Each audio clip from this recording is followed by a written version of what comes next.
छतरपुर के खजुराहो में QR code बदलकर ठगी का शिकार बनाने वाले शातिर आरोपी को छोटू तिवारी को पुलिस ने गिरफ्तार कर लिया। गिरफ्तार आरोपी को यूपी के गुरसराय जिले के आमली से पकड़ा है। इस मामले में 2 आरोपियों अभी फरार है। पकड़े गए प्रमुख आरोपी छोटू तिवारी ने पुलिस की पूछताछ बताया कि वह यूपी के सहारनपुर में वो तीनों कपड़ा फैक्ट्री में काम करते थे। वहां से वापस लौटते समय इन तीनों को क्यूआर कोड से ठगी करने का आइडिया आया, तो उसने अपने नाम के क्यूआर कोड के स्कैनर बनवाए और खजुराहो की 10 दुकानों पेट्रोल पंप लगा दिए। लेकिन उन्हें क्या पता था कि इसी क्यूआर कार्ड से वो सलाखों के पीछे पहुंच जाएंगे। सीसीटीवी के आधार पर तीनों आरोपियों की पहचान होने पर अब पुलिस बैंक डिटेल निकलवाकर ठगी के इस नए तरीके कितना इन तीनों ने दुकानदारों को चूना लगाया है, ये पता लगाया जाएगा।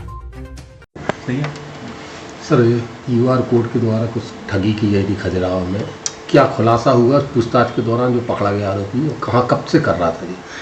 खजुराहो थाना क्षेत्र अंतर्गत एक शिकायत आई थी कि क्यूआर कोड कुछ स्थानों पर बदला गया है।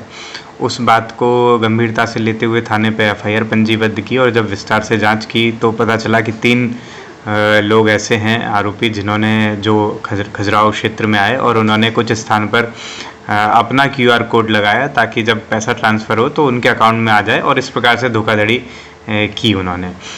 जब हमारी टीम को पता चला और उसको ट्रेस किया तो इन तीनों आरोपियों को ज्ञात किया गया, और उसमें से एक जो मुख्य आरोपी है छोटू तिवारी, उसको गुरसराय का जो रहने वाला था उसको गिरफ्तार किया गया।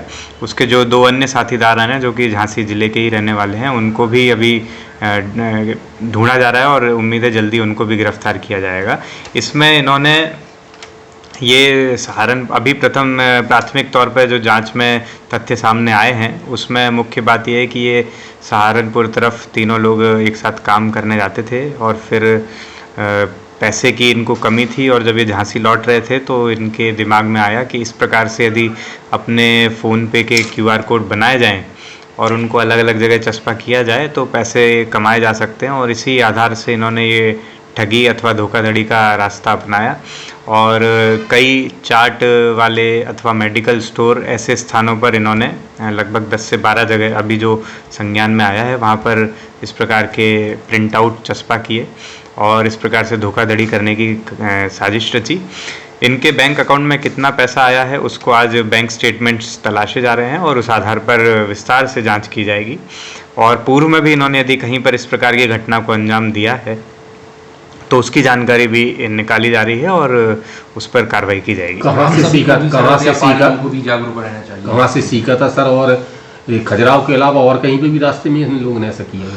ये अभी जो प्राथमिक तौर पर जानकारी मिली है तो इसमें अन्य 2 आरोपी जब मिलेंगे तो विस्तार से क्लियर हो पाएगा कि किस प्रकार से इन्होंने इसको सीखा है, साथ ही अन्य स्थानों पे किया है अथवा नहीं। तो इनके बैंक स्टेटमेंट्स की पूरी डिटेल और इनके अन्य जो मोबाइल फ़ोन है जिस पे फ़ोन पे अथवा पेटीएम का यूज़ करते हैं उसकी डिटेल निकाली जा रही है।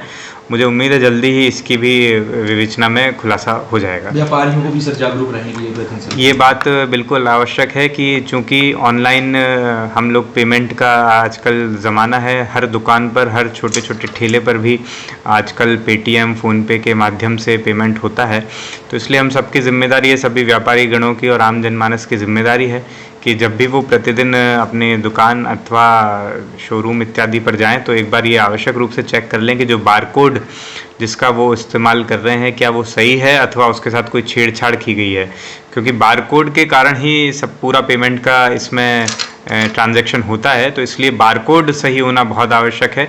तो मैं सभी से कहना चाहूँगा, ख़ास तौर से जो हमारे ऐसे भाईगण हैं जो ठेले लगाते हैं, अलग अलग जगह जा कर के कार्य करते हैं, वो निश्चित ही प्रतिदिन अपने क्यूआर कोड को चेक कर लें ताकि कोई इस प्रकार की ठगी अथवा धोखाधड़ी ना हो पाए।